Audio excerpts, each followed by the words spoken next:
Ya le he dado la vuelta a este Mexiquito casi entero, de norte a sur, de este a oeste. Cada curva del camino me ha contado una historia. Así que comenta de qué ciudad me ves, para saber si ya pasé por ahí. Te lo agradeceré mucho. Me llamo Juan Carlos, pero en la carretera todos me conocen como Juan. Tengo 43 años y hace 8 que mi casa es la cabina de este tráiler Dina viejo, que ronca como un buey cansado, pero nunca me deja tirado. 8 años recorriendo México de punta a punta, llevando carga y cargando un dolor que no consigo descargar en ningún lado. La carretera entre Guadalajara y Morelia estaba desierta aquella mañana de mayo. El sol aún no había salido del todo, pero ya prometía un día de calor de los 1000 demonios. Encendí el radio, pura estática. Lo apagué. Prefiero el silencio. El ruido del motor y el viento en la ventana son compañía suficiente para quien no quiere pensar mucho. Me detuve en una gasolinera en Irapuato para cargar combustible. El gasolinero, un chavo nuevo de unos 20 años, intentó platicar. «¿Qué onda, jefe? ¿De dónde viene?» «De lejos», respondí seco, sin quitar los ojos del mostrador de la bomba. «¿Y a dónde va?» «Pa' lejos también». Él entendió el mensaje y se quedó callado. Pagué. Me tomé un café amargo en el mostrador y volví a la carretera. Siempre así, sin pláticas, sin amistades, sin nada que pueda crear lazos. Los lazos duelen cuando se rompen. El asfalto estaba bueno, pero mis pensamientos no. Nunca lo están. Es que hay cosas en la vida de uno que se pegan al alma como chapopote caliente y no salen más. Por más que intentes olvidar, por más que bebas, y bebí mucho, por más que te escondas en el fin del mundo, aquello está siempre ahí, esperando una grieta para volver. Yo tuve una familia. Tuve una casa en Aguascalientes, con un patio grande y un árbol de mango que daba fruta dulce. Tuve una mujer, Carla, que se reía a carcajadas y cocinaba el mejor mole de olla de todo el Bajío. Y tuve un hijo, mi niño, mi Pedrito. Tenía 6 años cuando pasó. Cabello rizado igual al mío, ojos grandes y curiosos, siempre preguntándome cómo funcionaba el motor del camión. Siempre queriendo subirse a la cabina conmigo. «Papi, llévame contigo, papi, llévame contigo». Era lo que más decía, hasta que un día lo llevé. Golpeé el volante con el puño y maldije en voz baja. No puedo dejar que eso vuelva, no puedo. Por eso ando siempre corriendo, siempre con prisa, siempre huyendo de mí mismo. Porque cuando me paro, cuando me quedo quieto, los recuerdos llegan como sopilotes a la carroña. Aceleré un poco más. La carga de maíz se balanceaba allá atrás, haciendo ruido de lluvia. Iba a descargar en Morelia y luego agarrar otra chamba, cualquier chamba que me llevara lejos de donde estaba. Siempre así, siempre huyendo. Pasé un letrero, Pátzcuaro, 45 kilómetros.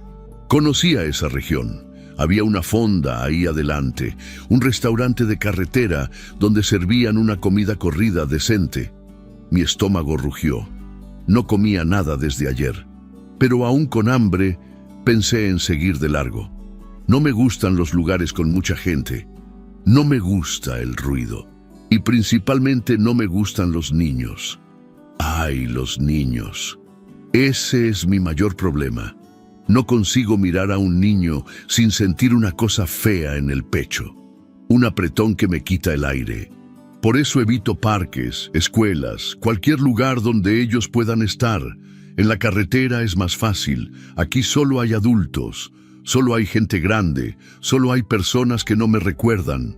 Dejé de pensar. Me concentré en el asfalto, en el calor que ya empezaba a subir, en el olor a diésel que se pegaba a la ropa. La carretera es mi fuga, pero también es mi prisión. Es el único lugar donde consigo respirar, pero es también donde me sofoco un poco más cada día. Aquella mañana, manejando por la carretera 15D, con el sol quemando el parabrisas, No tenía idea de que mi vida iba a cambiar. No tenía idea de que ahí adelante, a pocos kilómetros, me estaba esperando la cosa que más temía y que más necesitaba encontrar. Un niño, en realidad dos. El cielo estaba cambiando de color cuando vi la primera figura en la carretera. Nubes oscuras se acumulaban en el horizonte, prometiendo una lluvia torrencial. El viento había cambiado también. Ahora venía helado, moviendo la plataforma aún cargada. Eran casi las 11 de la mañana, pero parecía que la tarde iba a llegar temprano y pesada. Disminuí la velocidad cuando divisé lo que parecía ser una persona caminando a la orilla de la carretera. A la distancia podía ser un hombre, una mujer, no conseguía distinguir, pero conforme me aproximaba, las cosas fueron quedando más claras y mi corazón se aceleró. Era una mujer, joven quizá unos 20 y tantos años, demasiado flaca, con un vestido azul desteñido que se le pegaba al cuerpo por el sudor. En los brazos cargaba un bebé envuelto en una cobija rosa, y al lado de ella, agarrándose fuerte de la falda del vestido, caminaba un niño pequeño. Mi pie fue directo al acelerador. La primera reacción fue siempre la misma: huir, pasar de largo, fingir que no vi, seguir adelante. Pero algo me hizo quitar el pie del acelerador. Quizá fue la forma en que ella caminaba, despacio, tambaleándose, como quien está al límite de sus fuerzas. O quizá fue el niño, tan pequeño, intentando acompañar su paso con las piernitas cortas. Estaban descalzos, los tres, a la orilla de una carretera de asfalto caliente, sin sombra, sin nada.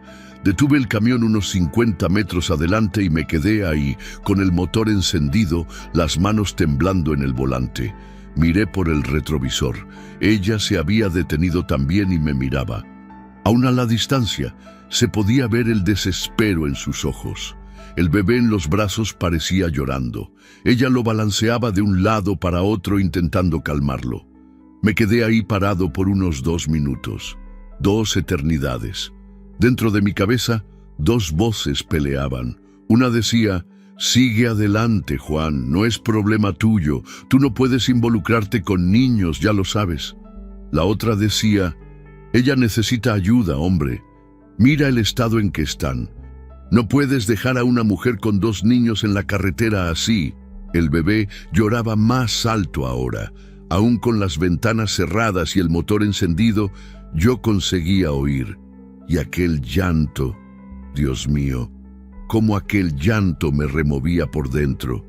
Cerré los ojos con fuerza, intentando no recordar, intentando no oír la voz de mi Pedrito llamando: papi, papi, ayúdame. No puedo pensar en eso ahora. Respiré hondo, metí reversa y volví despacio hasta donde ellos estaban. Me detuve justo al lado. Ella se acercó a la ventana y yo pude ver mejor su rostro. Bonita, a pesar del cansancio y la suciedad. Ojos castaños grandes, boca reseca, cabello oscuro recogido en una coleta deshecha. Pero lo que más me llamó la atención fue la dignidad. Aún en aquel estado, ella mantenía la cabeza erguida. Abrí la ventana. «Señora, ¿está bien?», pregunté, intentando mantener la voz firme. «Sí, señor», respondió ella, pero la voz salió débil. «Disculpe la molestia. No quería pedir, pero ¿no podría darnos un aventón hasta la próxima gasolinera, a cualquier lugar?» Miré al niño a su lado. Debía tener unos 4 años. Cabello rubio, rostro sucio de tierra, pero sus ojos azules brillaban con vida. Él me miraba con curiosidad, sin miedo. Los niños no tienen miedo de nada.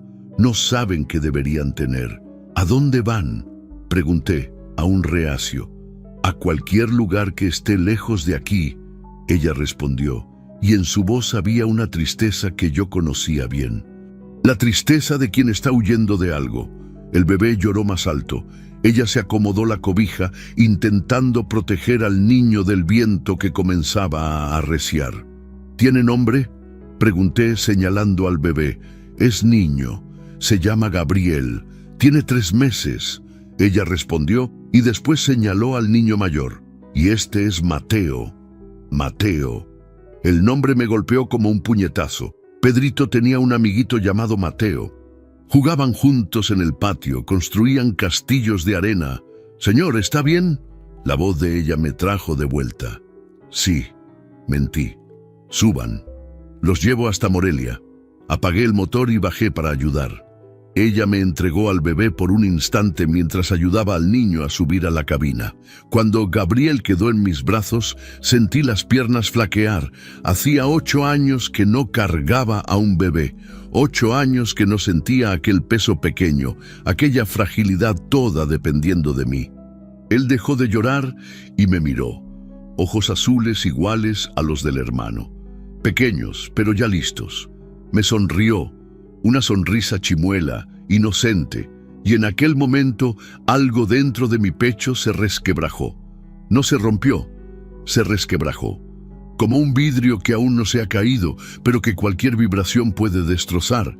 «¿Le gustó a usted?», dijo ella subiendo a la cabina. «Él no deja de llorar con nadie, pero con usted». Entregué al bebé de vuelta y cerré la puerta. Volví a mi lugar y encendí el motor. Ahora eran 4 dentro de la cabina que siempre fue solo mía.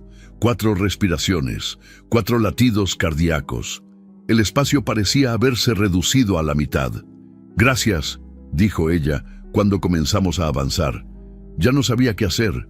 «No tiene nada que agradecer», respondí, manteniendo los ojos en la carretera. «Cualquiera haría lo mismo». «No, cualquiera no haría lo mismo», dijo ella en voz baja. «Pasaron 2 camiones antes que usted». Ninguno se detuvo. Nos quedamos en silencio por un rato. El niño, Mateo, estaba sentado en medio, entre mí y su madre. Él miraba todo con curiosidad, los botones del panel, el radio, el pequeño colchón que yo tenía detrás de los asientos. «¿Usted vive aquí?», preguntó él con aquella voz dulce que tienen los niños. «Más o menos», respondí sin mirarlo. «¡Qué padre! Yo también quería vivir en un camión», dijo él, entusiasmado. «Mi mamá dijo que vamos a vivir en un lugar nuevo. Va a ser padre también». La madre tomó su mano. «Sí, hijo. Va a ser un lugar solo nuestro». Pero en su voz no había certeza. Había esperanza, que es cosa diferente. Esperanza es lo que uno tiene cuando no tiene nada más a qué aferrarse. «¿Cuál es su nombre?», le pregunté a ella. «Fernanda». «Fernanda de los Santos», ella respondió. «Y los niños son Mateo y Gabriel». «Juan Carlos». «Pero todos me dicen Juan». «Mucho gusto, Juan». Estábamos llegando cerca de Uriangato cuando el cielo se desplomó. La lluvia vino de golpe, pesada, golpeando el parabrisas con fuerza. Encendí el limpiaparabrisas, pero aún así era difícil ver. Las gotas eran gruesas, violentas, y el viento movía la plataforma. «Tendré que parar», dije, buscando un lugar seguro en el acotamiento. «Está bien», ella respondió, pero percibí que estaba tensa. El bebé había comenzado a llorar de nuevo, asustado con el ruido de la lluvia. Me detuve debajo de un puente. La lluvia tamborileaba en el techo de la cabina, haciendo un ruido ensordecedor. Mateo se había encogido en el asiento con miedo a los truenos. Sin pensar, extendí la mano y le acaricié el cabello. «No tengas miedo», le dije. «Es solo lluvia. Ya pasará». Él me miró con aquellos ojos azules confiados. «¿Usted no tiene miedo de nada?». La pregunta me tomó desprevenido. Yo, que tenía miedo de todo. Miedo de recordar, miedo de sentir, miedo de apegarme, miedo de perder de nuevo. Miedo de niños como él. «Sí tengo», respondí sincero. «Todo el mundo tiene miedo de algo». «¿De qué tiene miedo?». Miré a él, después a la madre, que nos observaba en silencio. Fernanda tenía los ojos llorosos, como si estuviera luchando contra lágrimas que no quería que aparecieran. «Tengo miedo de lastimar a las personas que quiero», respondí, y fue lo más honesto que dije en años. La lluvia continuaba cayendo, y ahí, en aquel espacio pequeño, con 3 personas que algunas horas antes eran extrañas para mí, sentí algo que no sentía hace mucho tiempo. Sentí que no estaba solo. La lluvia había pasado, pero dejó el aire pesado cargado de humedad. Volvimos a la carretera en silencio, con los vidrios empañados y el olor a tierra mojada entrando por la ventilación. Fernanda limpiaba el rostro de Gabriel con un trapito que sacó de la pequeña bolsa que cargaba, lo único que parecía tener en el mundo. Mateo dormía apoyado en mi brazo derecho. El calor de su cuerpo, la respiración suave, el olor a niño que se pegaba a la ropa. Todo eso me dejaba inquieto, pero no conseguía alejarme. Era como si una parte de mí, que hacía mucho tiempo estaba muerta, comenzara a despertar. Y dolía mucho. «Juan», dijo Fernanda en voz baja, para no despertar al niño. «¿Puedo preguntarte algo?» «Puedes», respondí, pero mi cuerpo se tensó. No me gustan las preguntas. Las preguntas llevan a respuestas y las respuestas pueden llevar a lugares a los que no quiero ir. ¿Tienes familia? La pregunta quedó en el aire por un tiempo. El motor del camión roncaba, Mateo respiraba despacio, Gabriel hacía pequeños ruidos de bebé. Todo parecía normal, pero yo sentía como si estuviera caminando en la orilla de un precipicio. Respondí finalmente. «Perdón, no quería ser entrometida. No hay problema». Pero sí había problema, porque ahora, con ella ahí al lado, con los niños ahí, los recuerdos venían más fuertes. Carla riendo en la cocina, Pedrito corriendo por el patio, la casa llena de vida, de ruido, de alegría. Todo lo que yo destruí en una noche de diciembre, 8 años atrás. Pasamos por una gasolinera. Fernanda miró con interés, pero no dijo nada. Percibí que ella tenía sed. Se humedecía los labios resecos de vez en cuando. Los niños también debían tener hambre y sed, pero no se detuvieron a pedir nada. ¿Tienen sed?, pregunté. «Sí», ella respondió vacilante. «Pero no tenemos dinero para comprar nada». «No hay problema. Yo compro». Me detuve en la siguiente gasolinera. Era pequeña, con una tiendita que vendía tortas, refrescos y algunas cosas básicas. Fernanda quiso bajar conmigo, pero le dije que se quedara con los niños. «¿Qué quieren?», pregunté. «Cualquier cosa está bien», ella respondió, pero vi en sus ojos un alivio enorme. «Muchas gracias». Compré agua, refrescos, algunas tortas y un biberón para Gabriel. Cuando volví, encontré a Fernanda cantando en voz baja para él. Era una canción que yo conocía, una que Carla cantaba para Pedrito cuando era bebé. «Duérmete, mi niño, duérmete, mi amor, que viene el coco y te come». Mi corazón se aceleró. Me quedé parado del lado de afuera del camión, sosteniendo las compras, incapaz de moverme. Su voz era dulce, bajita, llena de cariño, igual a la voz de Carla, igual a la voz de todas las madres del mundo cuando cantan para sus hijos. «Juan, ¿estás bien?». Fernanda había parado de cantar y me miraba por la ventana. «Sí», mentí subiendo a la cabina. «Traje unas cosas para ustedes». Sus ojos brillaron cuando vio la comida. Mateo despertó con el olor de las tortas y se entusiasmó. Pero aún con hambre, él esperó a que su madre autorizara antes de comenzar a comer. «Puedes comer, hijo», dijo ella, y después me miró. «Juan, no sé cómo agradecerte. No tiene nada que agradecer. Coma usted también». Mientras ellos comían, volví a conducir. Fernanda preparó el biberón para Gabriel y yo no conseguía dejar de observar por el rabillo del ojo. Ella tenía talento con los niños, paciencia, cariño. Aún en toda aquella dificultad, ella los cuidaba con amor. «Fernanda», dije después de un rato, «mande, no tienes que contar si no quieres, pero ¿qué les pasó?». Ella se quedó callada por un tiempo, masticando despacio. Mateo jugaba con un carrito pequeño que tenía en la bolsa, haciendo ruiditos de motor. Gabriel dormía después del biberón. «Es una historia larga», dijo finalmente. «Tenemos tiempo». Ella suspiró hondo y empezó a contar. Su voz era baja, pero firme, sin autocompasión, sin drama, solo contando los hechos. Yo vivía en Guadalajara, en un barrio humilde, pero era nuestro. Tenía una casa pequeña, alquilada, pero era nuestra casa. Trabajaba en una fábrica de ropa, en el centro de la ciudad. No ganaba mucho, pero daba para vivir. ¿Y el papá de los niños? Reinaldo. El nombre salió con un sabor amargo. Él no era una persona fácil. Bebía mucho. Cuando bebía se ponía diferente. Ella paró de hablar y acomodó a Gabriel en el colo. Miré a Mateo, que seguía jugando, aparentemente ajeno a la conversación. ¿Te golpeaba?, pregunté en voz baja. No solo a mí, ella respondió, y en su voz había un dolor que yo reconocía. Por eso me fui. Cuando le levantó la mano a Mateo, supe que no podía quedarme más. Sentí una rabia creciendo en el pecho. Rabia de hombre que golpea a mujer, que golpea a niño.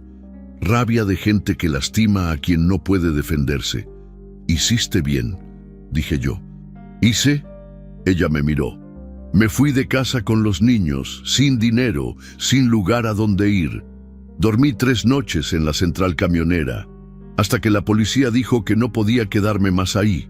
Y luego empecé a caminar. Pensé que si llegaba a alguna ciudad pequeña en el interior, tal vez conseguiría trabajo, un lugar para vivir. Pero no es fácil conseguir empleo cuando estás con 2 niños pequeños y no tienes dónde dejarlos. Mateo había parado de jugar y estaba escuchando la conversación. Sus ojos azules parecían más viejos de lo que deberían ser. Niño que pasa por estas cosas madura demasiado rápido. «Tío Juan», dijo él, «¿crees que vamos a conseguir una casa nueva?». La pregunta me tomó desprevenido. Miré a él, después a Fernanda, que esperaba mi respuesta con ansiedad. «Voy a hacer lo posible para ayudarlos a conseguirla, sí», respondí, y percibí que estaba asumiendo un compromiso que no pretendía asumir. «Gracias, tío Juan», él dijo, y volvió a jugar con el carrito. Fernanda me miró con lágrimas en los ojos. «No tienes que preocuparte por nosotros», dijo ella. «Ya has hecho mucho». «Sé que no tengo que hacerlo», respondí, «pero quiero». Y era verdad. Por primera vez en 8 años, yo quería preocuparme por alguien. Quería ayudar. Quería sentir que mi vida tenía algún propósito, además de huir del pasado. Estábamos llegando a Morelia cuando Gabriel comenzó a llorar. No era llanto de hambre o de pañal sucio. Era un llanto diferente, más agudo, desesperado. Fernanda se afligió intentando calmarlo. «Está muy caliente», dijo ella tocando la frente del bebé. «Creo que tiene fiebre. Hay hospital en Morelia», dije yo pisando el acelerador. «Vamos allá». «No, Juan, no es necesario. Él se pone así a veces. Se le pasa». Pero yo veía en su rostro que estaba preocupada, muy preocupada. Y Gabriel lloraba cada vez más alto, un llanto que cortaba el corazón. «Fernanda, vamos al hospital. No voy a dejar a este niño enfermo sin atención médica». «Pero no tengo dinero para pagar». «¿Quién habló de pagar? Para eso está el seguro popular». Ella me miró con alivio y gratitud. Mateo también estaba preocupado, tocando la cabeza de su hermanito. «No llores, Gabriel», le decía. «El tío Juan nos va a cuidar». Esas palabras me golpearon como un rayo. «El tío Juan nos va a cuidar». ¿Cuándo me convertí en el tío Juan? ¿Cuándo estas personas se convirtieron en mi responsabilidad? ¿Cuándo dejé de ser solo un camionero solitario y me convertí en alguien en quien otras personas confían? Llegué al hospital y me detuve en urgencias. Fernanda bajó corriendo con Gabriel en los brazos y yo me quedé en el estacionamiento con Mateo. Él estaba asustado, con los ojos llenos de lágrimas. «¿Gabriel va a estar bien, tío Juan?». «Sí», respondí, y por primera vez en mucho tiempo yo estaba rezando para que fuera verdad. «No te vas a ir, ¿verdad?». La pregunta me dejó sin habla. Miré a aquel niño pequeño, asustado, que acababa de conocer y que ya confiaba en mí más de lo que yo merecía. «No me voy a ir», respondí, «lo prometo».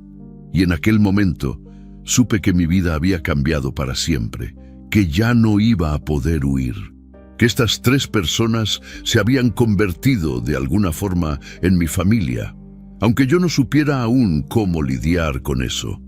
3 horas esperando en la sala de emergencias del hospital, con Mateo durmiendo en mi colo y yo mirando el reloj a cada minuto. Nunca pensé que pudiera afligirme tanto por un niño que ni siquiera era mío. Pero ahí estaba yo, con el corazón apretado, rezando a un Dios que hace mucho tiempo yo creía que me había abandonado. Fernanda salió de la sala de los médicos con Gabriel en el colo. Ella estaba pálida, pero aliviada. ¿Y bien?, pregunté, intentando no demostrar el desespero en la voz. Infección en el oído. Ella respondió, sentándose a mi lado. Nada grave, pero doloroso. El médico le recetó antibiótico y analgésico. Gracias a Dios, suspiré. Juan, ella dudó. Los medicamentos cuestan 1.200 pesos. La miré. Vi la vergüenza en sus ojos, la humillación de tener que pedir. Sabía bien lo que significaba no tener dinero ni para el medicamento del hijo. Vamos a la farmacia, dije yo, levantándome con Mateo, aún durmiendo en los brazos. No puedo aceptar que pagues otra cosa por nosotros. Fernanda, basta, tú pagarías si tuvieras, ¿no es así? Claro que sí. Entonces está combinado. Cuando tengas, pagas. Por ahora, yo presto. En la farmacia compré los medicamentos y algunas cosas más. Pañales para Gabriel, ropita para Mateo, leche en polvo. Fernanda intentó protestar, pero yo fingí que no oía. Cuando salimos, ya eran casi las 8 de la noche. Gabriel estaba más calmado con el medicamento para el dolor y Mateo había despertado con hambre. ¿Dónde van a dormir hoy?, pregunté, pero ya sabía la respuesta por la forma en que ella desvió la mirada. Ya veremos qué hacemos, ella dijo. No harán nada, se vienen conmigo. Juan, no podemos. Claro que pueden. Yo tengo una casa. La mentira salió naturalmente. Yo no tenía casa. Hacía 8 años que no tenía casa, pero en aquel momento supe que iba a tener que conseguir una. No podía dejar a una mujer con 2 niños pequeños durmiendo en la calle. ¿Tienes casa?, preguntó ella sorprendida. Tengo, mentí de nuevo. Aquí cerca. No es gran cosa, pero tiene cama, tiene baño, tiene cocina. En realidad, yo estaba pensando en un motel que conocía a las afueras de la ciudad. El dueño era conocido mío. Tal vez aceptaría que yo pagara un departamento para el fin de semana hasta que pensara en una solución mejor. Fuimos hasta allá. El motel era sencillo, pero limpio. Hablé con don Antonio, el dueño, que fue comprensivo. Nos alquiló un departamento con 2 camas y una cocina pequeña. No hizo preguntas, solo agarró el dinero y entregó la llave. No es un lujo, pero sirve, dije yo, abriendo la puerta del cuarto. Fernanda entró con los niños y se quedó parada en medio de la sala, como si no creyera que tenía un lugar para quedarse. Gabriel dormía tranquilo en sus brazos, finalmente sin dolor. Mateo corrió hacia una de las camas y se lanzó encima. ¡Qué cama tan suave!, gritó él saltando. «Mamá, ven a ver. Cuidado para no despertar a Gabriel», ella dijo, pero estaba sonriendo. Por primera vez desde que la conocí, ella estaba realmente sonriendo. «Juan», ella se volvió hacia mí. «No sé qué decir». «No tienes que decir nada. Sí necesito. Nos salvaste hoy. Literalmente nos salvaste». Me quedé sin respuesta. No me consideraba héroe de nadie. Era solo un hombre intentando hacer lo correcto por primera vez en mucho tiempo. «Yo voy a quedarme aquí al lado», dije yo, señalando el cuarto de al lado. «Cualquier cosa, solo toquen la pared. No necesitas quedarte. Estamos seguros ahora, lo sé, pero quiero quedarme». Ella me miró a los ojos y asintió. Después de que se acomodaron, me fui a mi cuarto y llamé a algunos contactos, intentando conseguir trabajo en la región. Algo que me permitiera quedarme cerca por algunos días hasta resolver la situación de ellos. Conseguí un flete de Morelia para Guadalajara, salida el lunes. 2 días para pensar en una solución, pero en la madrugada todo cambió. Eran como las 3 de la mañana cuando oí que tocaban la pared. No era una llamada normal, era desesperada, repetida.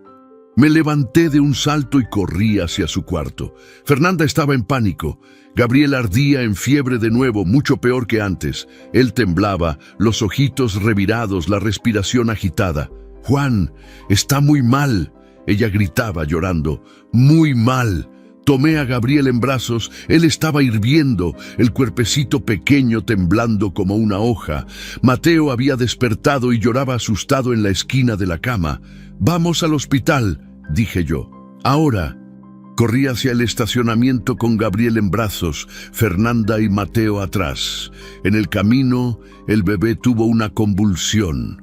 Vi los ojitos de él revirándose, el cuerpo poniéndose rígido, y sentí un miedo que no sentía hacía 8 años. El mismo miedo que sentí cuando vi a mi Pedrito en el hospital, conectado a aquellos aparatos. No puedo dejar que esto suceda de nuevo. No puedo perder a otro niño. Llegué al hospital acelerando y gritando. El equipo médico tomó a Gabriel de mis manos y lo llevó corriendo a la sala de emergencias. Fernanda intentó acompañar, pero no la dejaron.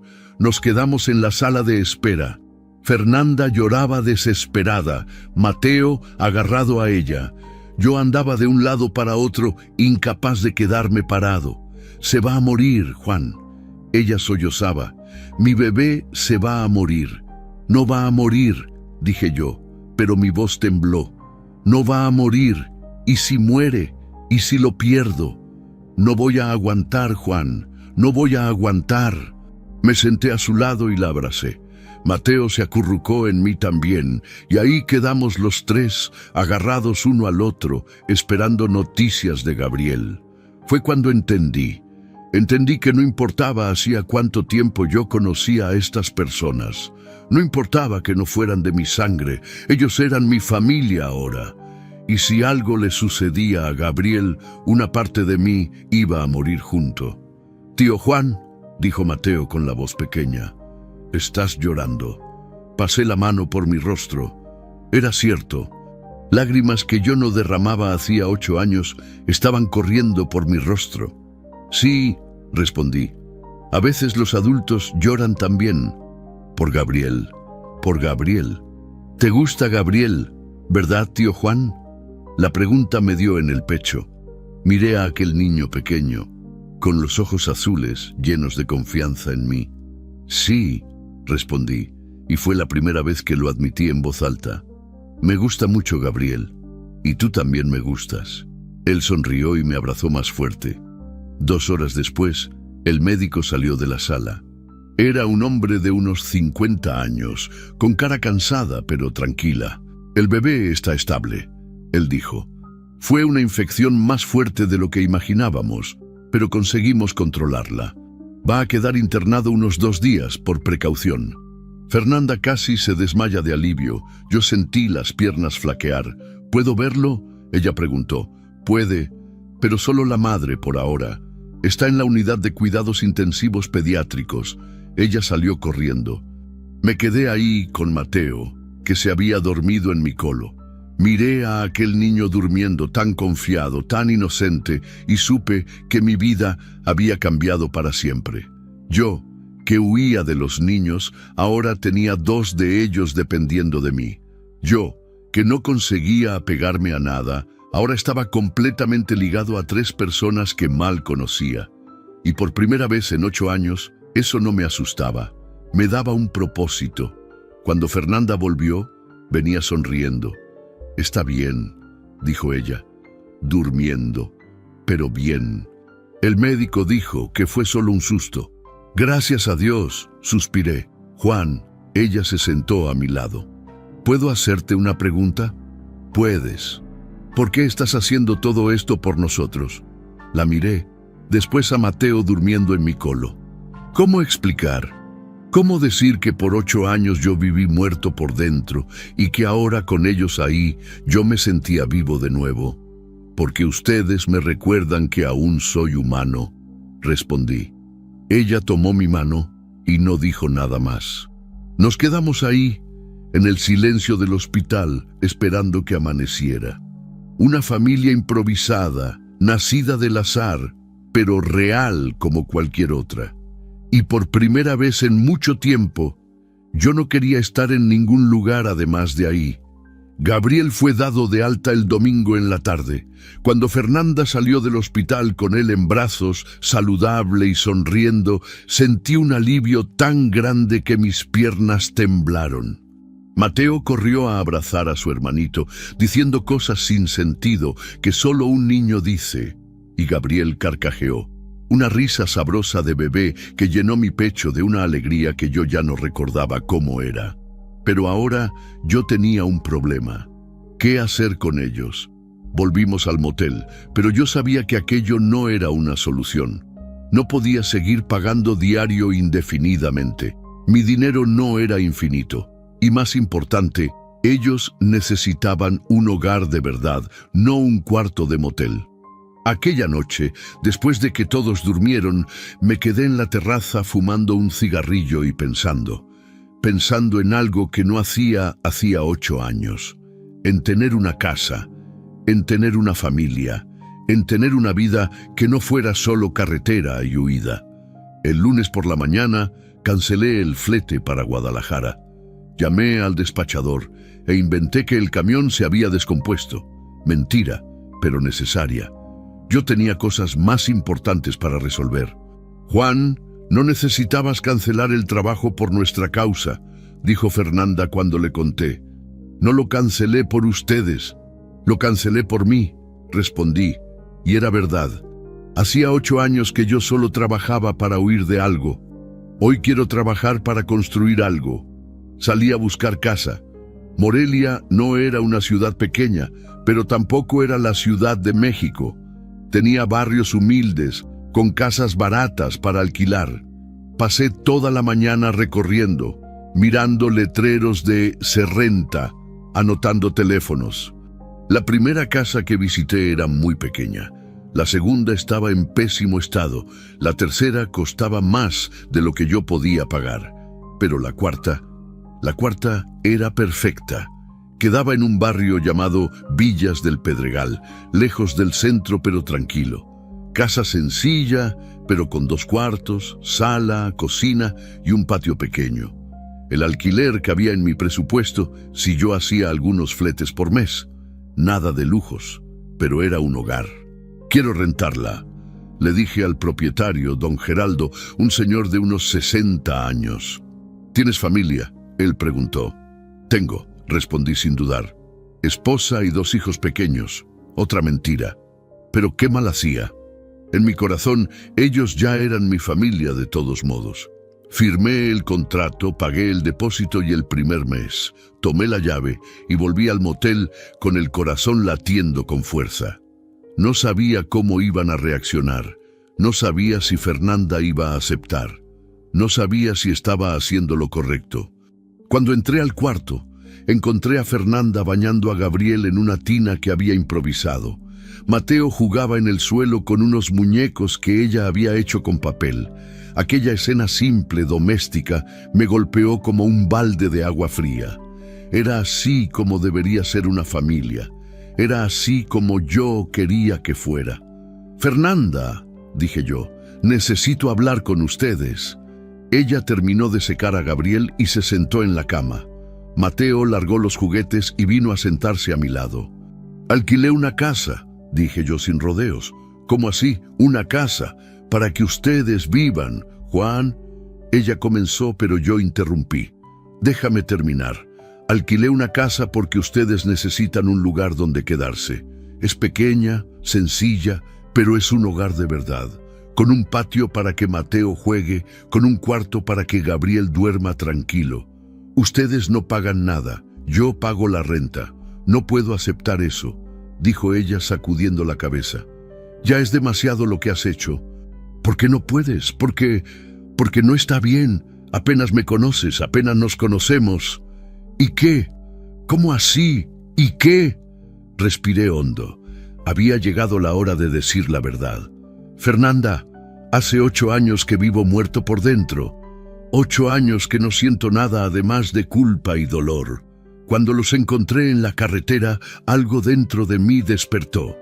No sé explicarlo bien, pero ustedes me salvaron tanto como yo los salvé a ustedes. Ella me miraba en silencio, con lágrimas en los ojos. Yo perdí a mi familia, continué. Perdí a mi hijo por culpa mía y juré que nunca más me apegaría a nada ni a nadie, pero ustedes llegaron a mi vida como un torbellino y ahora no consigo imaginar mi vida sin ustedes. Juan, déjame terminar. No estoy pidiendo nada a cambio. No estoy pidiendo que seas mi novia, que nos casemos, nada de eso. Solo estoy pidiendo una oportunidad de ser parte de esta familia. Una oportunidad de ser el tío Juan para Mateo y para Gabriel. Una oportunidad de ayudarte a reconstruir la vida de ustedes. Mateo me jaló la camiseta. Tío Juan, ¿quieres ser de nuestra familia? Quiero mucho, respondí, mirándolo a los ojos azules. Yo también quiero que seas de nuestra familia, dijo él, abrazándome. Fernanda estaba llorando ahora, lágrimas silenciosas corriendo por su rostro. ¿Estás seguro?, preguntó ella. ¿Seguro de que eso es lo que quieres? Nunca estuve tan seguro de nada en mi vida. Ella asintió despacio. Entonces está bien, aceptamos la casa. Sentí un alivio enorme, un peso saliendo de mis hombros, una felicidad que yo no sentía hace mucho tiempo. ¿Puedo ver la casa, tío Juan?, preguntó Mateo. Claro que puedes, vamos todos a ver. En la casa, Mateo corrió por el patio como un loco, gritando de alegría. Gabriel gateaba por la sala, explorando el espacio nuevo.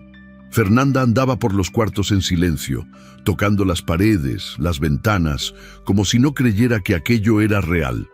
Hay 2 camas en el cuarto grande, dije yo. Una para ti y Gabriel, otra para Mateo. ¿Y tú? ¿Dónde vas a dormir? En el cuarto pequeño. Si ustedes me dejan. Juan, esa es tu casa también ahora. Aquellas palabras me hicieron más feliz que cualquier dinero del mundo. Pasamos el resto de la tarde organizando la casa. Compramos algunas cosas básicas, ollas, platos, ropa de cama. Fernanda insistió en hacer la primera cena, aún con pocos ingredientes.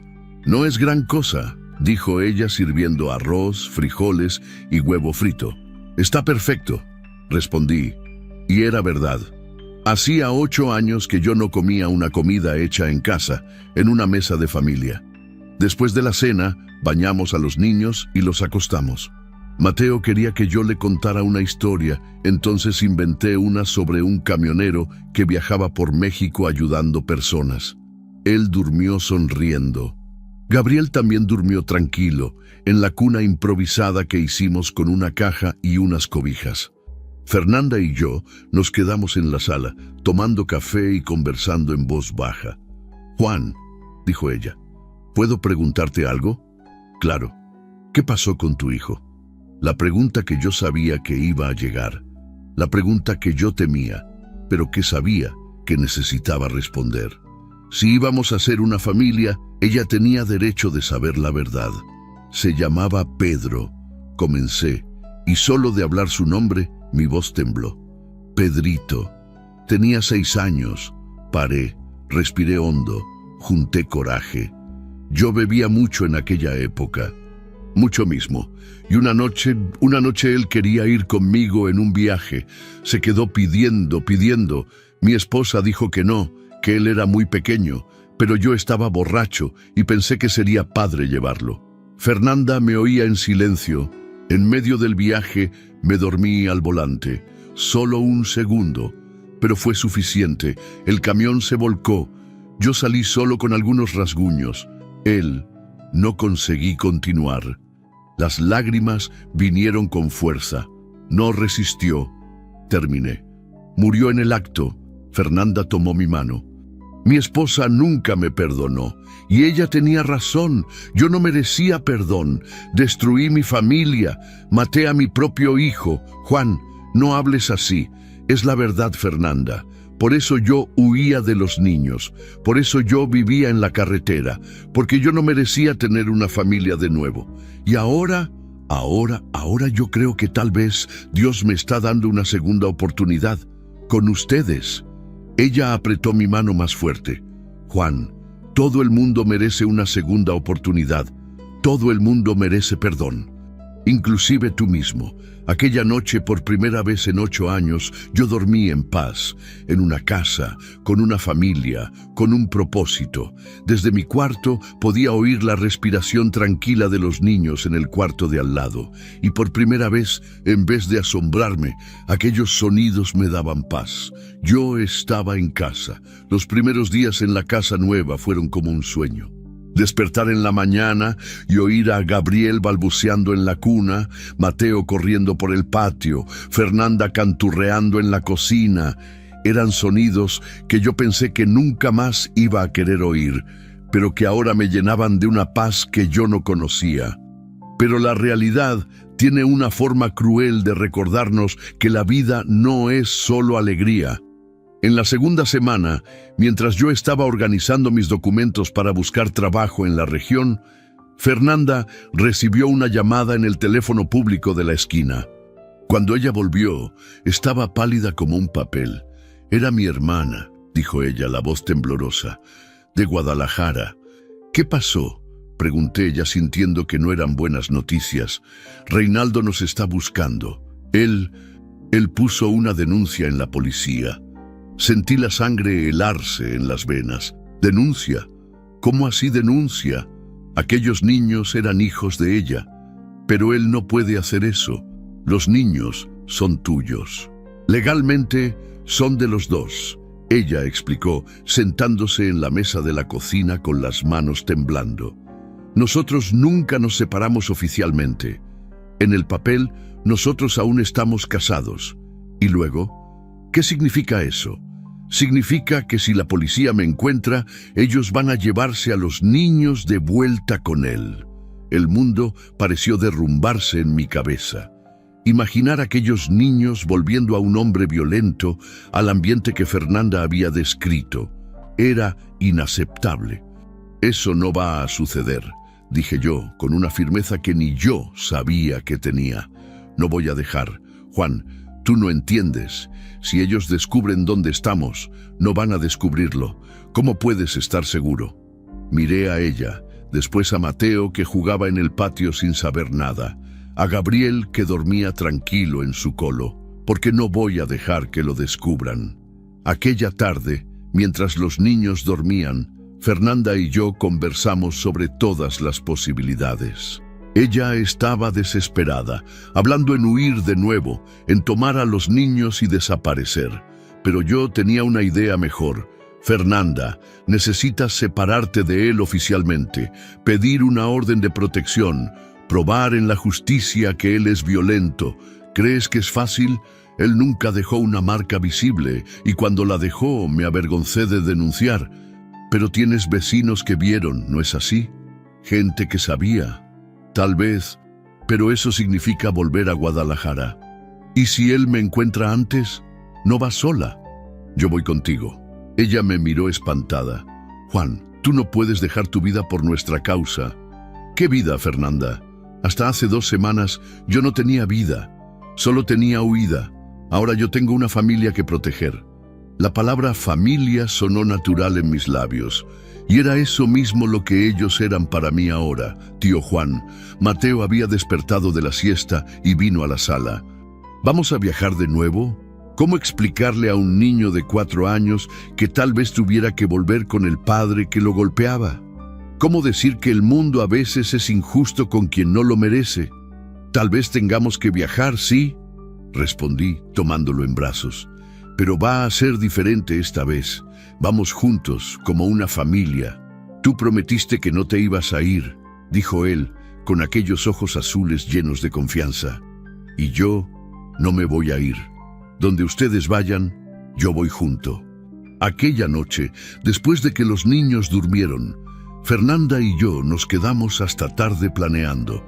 Si íbamos a hacer eso, tenía que ser de la forma correcta. Ella metería una demanda de divorcio y una orden de protección. Yo ayudaría con los gastos y con un abogado decente. Y mientras tanto, los niños se quedarían seguros en Morelia. «Juan», dijo ella, en medio de la conversación, «¿puedo preguntarte algo?» «Claro». «¿Por qué estás haciendo esto? Aún sabiendo que puede ser peligroso, que puede salir mal. ¿Por qué estás dispuesto a arriesgar tanto?» La pregunta me tomó desprevenido. Me quedé ahí, mirándola en la luz tenue de la sala, pensando en la respuesta. «¿Recuerdas lo que te conté sobre mi hijo?» «Recuerdo».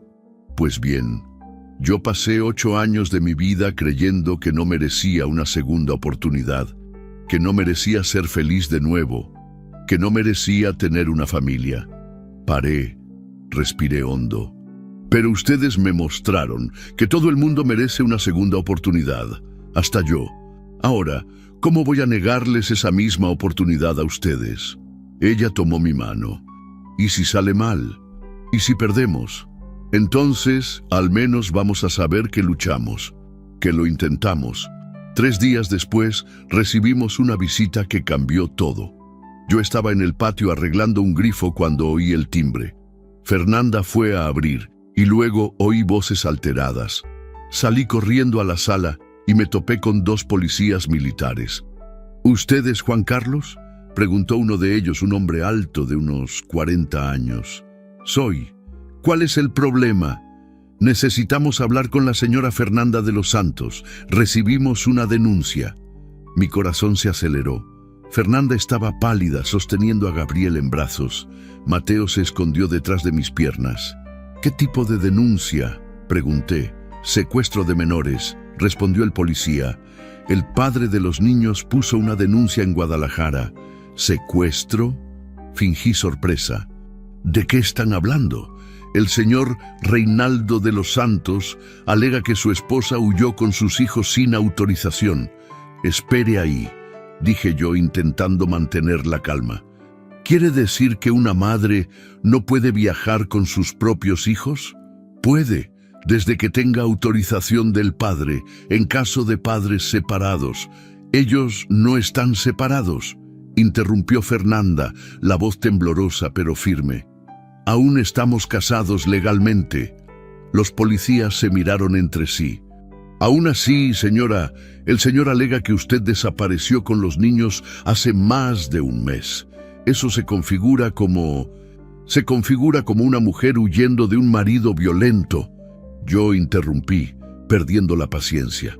«Ustedes vieron las condiciones en que yo la encontré a ella y a los niños en la carretera, descalzos, con hambre, desesperados». «Señor, ¿qué tiene usted que ver con eso?», preguntó el otro policía, más joven. «Yo tengo que ver porque ellos son mi familia ahora», respondí sin dudar. «¿Cómo así su familia?». Fernanda me miró, los ojos llenos de lágrimas y gratitud. «Fernanda es mi compañera», dije yo. «Y estos niños son como si fueran mis hijos». Era mentira, pero una mentira necesaria. Y en el fondo, era más verdad que cualquier papel oficial. «Aún así», dijo el policía más viejo, «vamos a necesitar que la señora comparezca a la comisaría para aclarar la situación». «Ella va a ir», dije yo, «pero con un abogado». «Tío Juan». Mateo me jaló el pantalón. «¿Ellos nos van a llevar?». Miré a aquel niño pequeño, asustado, dependiendo de mí para protegerlo. Recordé a mi Pedrito en sus últimos momentos, cuando él me miró pidiendo ayuda y yo no pude hacer nada. Esta vez sería diferente. «No van a llevarse a nadie», dije yo, tomándolo en brazos. «Lo prometo». Los policías se fueron, pero dejaron claro que Fernanda tendría que presentarse en la comisaría en 48 horas. Cuando ellos se fueron, ella se desplomó en el sofá, llorando. «Se acabó, Juan. Ellos van a quitarme a los niños. No va a pasar», dije yo, sentándome a su lado. «Vamos a luchar. ¿Cómo? ¿Contra quién? Yo no tengo dinero para un abogado. No tengo cómo probar que él es violento». «Fernanda, mírame». Tomé su rostro entre mis manos. «¿Confías en mí?». «Confío». Entonces déjame encargarme de esto. Déjame protegerlos. Aquella noche, después de que los niños durmieron, llamé a algunos contactos que aún tenía en Guadalajara. Los camioneros conocen gente en todos lados y yo necesitaba información sobre este Reinaldo. Lo que descubrí me dejó aún más decidido a no dejar que aquellos niños volvieran con él. Reinaldo de los Santos tenía antecedentes policiales por embriaguez, peleas en bares y sospecha de agresión doméstica, pero nunca formalizada. Era exactamente el tipo de hombre que yo imaginaba. A la mañana siguiente fui a la comisaría solo antes de que Fernanda se presentara. Conversé con el delegado, un hombre de mediana edad que parecía razonable. «Doctor», dije yo, «esta mujer y estos niños huyeron de casa porque estaban siendo agredidos. Sé que ella no tiene pruebas formales, pero yo vi el estado en que estaban en la carretera. ¿Y usted quién es exactamente? Alguien que se preocupa por ellos, alguien que no va a dejar que vuelvan a un ambiente violento. Señor Juan, comprendo su preocupación, pero la ley es clara. Si no hay denuncia formal de agresión, si no hay proceso de separación, los niños pertenecen tanto al padre como a la madre. ¿Y si yo pruebo que él es violento? ¿Cómo? Deme unos días, solo unos días para conseguir testigos, pruebas. No deje que los niños vuelvan con él hasta entonces». El delegado quedó pensativo. 3 días, dijo él finalmente. «Pero la señora tiene que presentarse aquí hoy. Y si en 3 días usted no trae nada concreto, voy a tener que cumplir la orden». 3 días son suficientes. Cuando llegué a casa, encontré a Fernanda dándoles el desayuno a los niños, intentando mantener la normalidad. Pero yo veía en su rostro el miedo, la ansiedad. «¿Y bien?», preguntó ella cuando quedamos solos. «Conseguí 3 días. Tú vas a presentarte hoy, pero ellos no van a quitarte a los niños aún. ¿Y después de los 3 días? Después de los 3 días, vamos a haber conseguido lo que necesitamos para probar que él no merece a estos niños». «Juan, estás siendo muy optimista». «Fernanda», interrumpí, ¿recuerdas lo que me dijiste sobre que todo el mundo merece una segunda oportunidad?» «Recuerdo». «Pues bien, esta es nuestra segunda oportunidad. No podemos desperdiciar».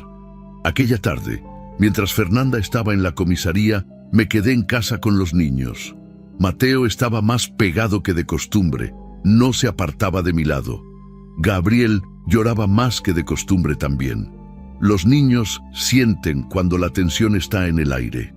«Tío Juan», dijo Mateo mientras jugábamos en el patio, «¿vamos a tener que volver con papá?» La pregunta me golpeó como una puñalada. ¿Cómo responder eso a un niño? «¿Por qué quieres volver con tu papá?» Él sacudió la cabeza con fuerza. «No quiero. Él grita mucho y lastima a mamá». «Mateo, mírame». Me agaché a su altura. «Yo prometí que iba a protegerlos. ¿Recuerdas?» «Recuerdo. Entonces puedes estar tranquilo. No voy a dejar que nadie los lastime, ni a ti, ni a tu mamá, ni a Gabriel». «¿Está bien? Está bien, tío Juan. Me gustas. Tú también me gustas mucho». Cuando Fernanda volvió de la comisaría, venía un poco más tranquila. «El comisario parece ser una persona decente», dijo ella. Explicó que si conseguimos pruebas de la violencia, él puede pedir a la justicia que suspenda la custodia temporalmente. ¿Ves? Te dije que iba a salir bien». «Juan», ella dudó, «¿qué les dijiste sobre nosotros? Que eres mi compañera, que los niños son como si fueran mis hijos». «Pero nosotros no. Sé que no somos nada oficialmente, pero en mi corazón ustedes son mi familia. Y si necesito mentir para proteger a mi familia, miento cuantas veces sea necesario». Ella me miró con aquellos ojos castaños llenos de emoción. «Juan, ¿estás seguro de que eso es lo que quieres? ¿Tener una familia ya hecha, con todos los problemas que vienen junto?» «Fernanda, yo perdí a mi primera familia por culpa mía. No voy a perder la segunda por falta de coraje para luchar». Aquella noche, después de que todos durmieron, me quedé en la terraza planeando los próximos pasos. Tenía 3 días para conseguir testigos en Guadalajara, para probar que Reinaldo era violento, para salvar a la familia que yo tanto amaba. 3 días para no fallar de nuevo, 3 días para probar que yo merecía una segunda oportunidad, y esta vez no iba a decepcionar. 3 días, 72 horas para salvar a una familia. En la primera mañana tomé la carretera hacia Guadalajara. Dejé a Fernanda y a los niños con doña María, la vecina, una señora de unos 60 años, que se enamoró de los niños desde el primer día. Ella prometió cuidarlos como si fueran sus nietos. «¿Vas a volver, verdad, tío Juan?», preguntó Mateo agarrado a mi pierna. «Sí, y cuando vuelva no vamos a necesitar más tener miedo de nada». El viaje hasta Guadalajara fue el más angustiante de mi vida. No por los kilómetros, sino por el peso de la responsabilidad. Si fallaba, perdería a las únicas personas que me hicieron sentir vivo de nuevo. Primera parada, el antiguo barrio de Fernanda. Conversé con vecinos, con el panadero de la esquina, con la dueña de la tienda de abarrotes. Todos confirmaron lo que yo ya sabía. Reinaldo era violento, bebía mucho y todos le tenían miedo. ¿Cuántas veces nosotros oímos que ella gritaba allá adentro?, dijo doña Concepción, una vecina. Pero ella nunca quiso poner una denuncia. Le daba vergüenza. ¿Usted estaría dispuesta a dar su testimonio en la policía? Claro que sí. Aquella muchacha no merece sufrir en las manos de aquel hombre. Conseguí 5 testigos en el primer día. En el segundo, fui tras los registros médicos. En el centro de salud del barrio, descubrí que Fernanda había llevado a Mateo 3 veces a consulta por caídas, todas en el periodo que ella estaba con Reinaldo. «Doctor, conversé con el médico que atendía a la familia. ¿Estas caídas eran realmente caídas? Muchacho, entre nosotros un niño no se cae tanto así, y no le tiene miedo a su propio padre como aquel niño le tenía. ¿Usted haría un informe sobre eso?». «Lo haría y lo voy a hacer. En el tercer día fui tras el propio Reinaldo. Lo encontré en un bar en el centro de la ciudad, a las 2 de la tarde, ya borracho. Un hombre alto, fuerte, con cicatrices en el rostro y mirada agresiva. «¿Tú quién eres?», preguntó cuando me acerqué. «Alguien que está cuidando de tu familia». «¿Mi familia? Aquella golfa huyó con mis hijos». «Ella huyó porque tú la golpeabas». Él se levantó tambaleándose. «Pruébalo, hijo de la chingada.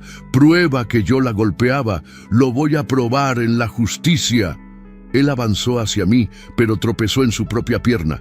Otros hombres en el bar tuvieron que sujetarlo. «Cuando agarre a esa mujer, ella va a ver lo que es recibir una paliza de verdad», gritó él. «Y los niños también. Listo». Tenía lo que necesitaba, un hombre visiblemente alterado, amenazando con violencia contra la exmujer y los hijos en frente de testigos. En el regreso a Morelia, mi corazón latía con fuerza. Había conseguido todo: testigos, informes médicos, hasta una grabación de las amenazas que hice en el celular. Pero ¿y si no fuera suficiente? ¿Y si la justicia decidiera que los niños tenían que volver aún así? Llegué a casa, ya era de noche. Antes mismo de abrir la puerta, oí risas allá adentro. Fernanda jugaba con los niños en la sala y por un momento olvidé todos los problemas. Era eso lo que yo quería proteger. Era por eso que yo estaba luchando. «¡Tío Juan!», Mateo corrió a mis brazos. «Volviste, sí. Y traigo buenas noticias». Después de que los niños durmieron, le conté todo a Fernanda. Le mostré los testimonios, los informes, la grabación. Ella lloró de alivio. «Lo conseguiste», dijo ella. «Realmente lo conseguiste». «Lo conseguimos», corregí, «pero aún no ha terminado. Mañana vamos a la comisaría. En la mañana siguiente presentamos todo al comisario. Él analizó los documentos con cuidado, oyó la grabación, leyó los testimonios. «Es material suficiente», dijo él finalmente. «Voy a pedir al juez que suspenda la orden de búsqueda y aprehensión y determinar que los niños se queden con la madre hasta el proceso de separación». Sentí un alivio tan grande que mis piernas flaquearon. Fernanda lloró. Después de meses de miedo, Finalmente estábamos libres.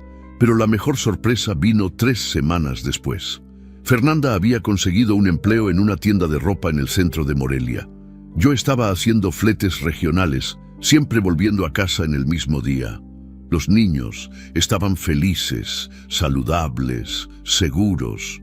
Una noche, después de la cena, Fernanda vino a conversar conmigo en la terraza. «Juan, necesito hablar contigo. Dime, ¿recuerdas cuando nos conocimos en la carretera? ¿Cómo olvidarlo? Yo estaba desesperada, sin dinero, sin lugar a donde ir, sin esperanza. Y entonces apareciste tú. Fernanda, déjame terminar.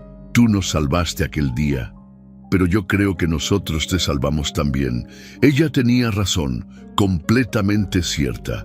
En estas semanas viviendo juntos, continuó ella, yo vi quién eres realmente. Vi cómo cuidas de los niños, cómo te preocupas por nosotros, cómo cambiaste. Yo les agradezco a ustedes por... Juan, ella interrumpió tomando mi mano. Me enamoré de ti. Las palabras quedaron en el aire entre nosotros. Sentí el corazón acelerarse, la garganta secarse. Fernanda, no necesitas responder ahora. Solo quería que lo supieras. Quería que supieras que tú no eres solo el tío Juan para los niños. Para mí, eres mucho más que eso. La miré. Realmente la miré. Vi a una mujer fuerte, valiente, que había pasado por tanto y aún conseguía amar. Vi a la madre dedicada que cuidaba de sus hijos con cariño. Vi a la compañera que me había ayudado a encontrarme de nuevo. Fernanda, dije yo, cuando los encontré en la carretera, yo era un hombre muerto por dentro. Hacía 8 años que yo no sentía nada además de culpa y dolor. Y ahora yo no consigo imaginar mi vida sin ustedes, sin ti. Ella sonrió. Aquella sonrisa que yo había aprendido a amar. Entonces, ¿eso es un sí? Es más que un sí, es un yo también te amo.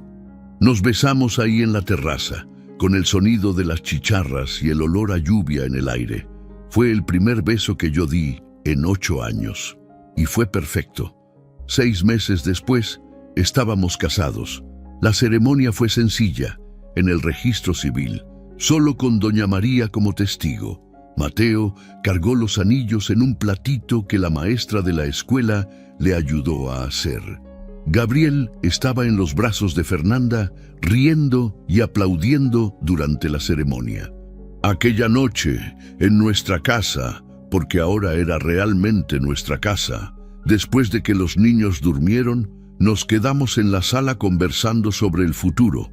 Juan, dijo Fernanda, ¿te arrepientes de algo? De casi haber pasado de largo por ustedes en la carretera aquel día. En serio, si hubiera seguido adelante, si no hubiera parado para ayudar, yo habría perdido la oportunidad de ser feliz de nuevo. Y yo habría perdido la oportunidad de conocer al hombre más increíble del mundo. La miré, después al cuarto donde los niños dormían, después a la casa que construimos juntos. Fernanda, ¿puedo confesarte algo? Claro, yo siempre odié a los niños. Después de que perdí a mi hijo, yo no conseguía estar cerca de ningún niño sin recordarlo, sin sentir dolor. ¿Y ahora? Ahora yo entiendo que los niños no son recuerdos de lo que yo perdí. Ellos son promesas de lo que yo puedo construir. Aquella noche, por primera vez, conseguí hablar de Pedro sin llorar. Le conté a Fernanda sobre él, sobre cómo era, sobre los sueños que yo tenía. Y por primera vez, los recuerdos no dolían. Ellos calentaban el corazón. ¿Crees que él aprobaría lo nuestro?, preguntó ella. Estoy seguro de que sí. Pedro siempre quiso un hermanito. Ahora él tiene 2. 2 años han pasado. Hoy, mientras escribo esto, estoy sentado en la mesa de la cocina de nuestra casa. Fernanda está preparando el desayuno, cantando en voz baja una canción que Mateo aprendió en la escuela. Gabriel, ahora con casi 3 años, juega en el suelo con unos carritos. Mateo, ya con 6 años, me muestra el dibujo que hizo para mí. una familia de 4 personas tomadas de las manos. «Este eres tú, Papá Juan», dice él, apuntando al muñeco mayor. «Este soy yo, esta es mamá, y este pequeñito es Gabriel, Papá Juan». Él comenzó a llamarme así hace algunos meses, y cada vez que lo oigo, mi corazón se llena de una alegría que yo pensaba que nunca más iba a sentir. «Quedó lindo, hijo», digo, y la palabra hijo sale naturalmente, porque es eso lo que ellos son para mí ahora. Mis hijos, mi familia, mi vida. A veces, cuando estoy conduciendo, ahora solo tomo fletes que me dejan volver a casa en el mismo día, yo pienso en aquel hombre amargo y solitario que encontró a una mujer desesperada en la carretera hace 2 años. Pienso en cómo la vida puede cambiar en cuestión de segundos, en cómo un gesto simple, parar para ayudar a alguien, puede transformarlo todo. Fernanda siempre dice que yo la salvé a ella y a los niños aquel día. Pero la verdad es que ellos me salvaron también. Me salvaron de la soledad, de la culpa, del vacío. Me enseñaron que es posible recomenzar. Me enseñaron que el amor no tiene fecha de caducidad. Ayer, Mateo me preguntó si yo era feliz. «Muy feliz», respondí. «Más feliz que cuando estaba solo en el camión. Mucho más feliz». ¿Por qué? ¿Cómo explicarle a un niño de 6 años que la felicidad no es la ausencia de problemas, sino la presencia de personas para quien tú importas? ¿Cómo decir que la familia no es solo quien tiene la misma sangre, sino quien escoge quedarse a tu lado en los momentos difíciles? Porque ahora yo los tengo a ustedes, respondí simplemente. Y él sonrió. Aquella sonrisa que ilumina cualquier día, por más nublado que esté. Si me encuentras hoy en la carretera, no vas a ver más aquel hombre sombrío y solitario de hace 2 años. Vas a ver a un camionero que lleva en la billetera fotos de sus hijos, que llama todas las noches a casa para saber cómo fue el día de su familia, que no ve la hora de llegar a casa. Vas a ver a un hombre que aprendió que a veces, cuando paras para ayudar a alguien, quien acaba siendo ayudado eres tú mismo. Vas a ver a un hombre que descubrió que el corazón, por más roto que esté, siempre tiene espacio para más amor. Vas a ver a un hombre que entendió que la vida siempre ofrece segundas oportunidades. Solo hay que tener coraje de aceptarlas. Y si por acaso ves a una familia en la orilla de la carretera necesitando ayuda, para, siempre para, porque nunca se sabe. Tal vez ellos también estén esperando por ti. El amor no se trata de encontrar a la persona perfecta, sino de ver a una persona imperfecta de forma perfecta. Y a veces, el amor nos encuentra cuando menos lo esperamos, transformando no solo nuestra vida, sino quienes somos por dentro.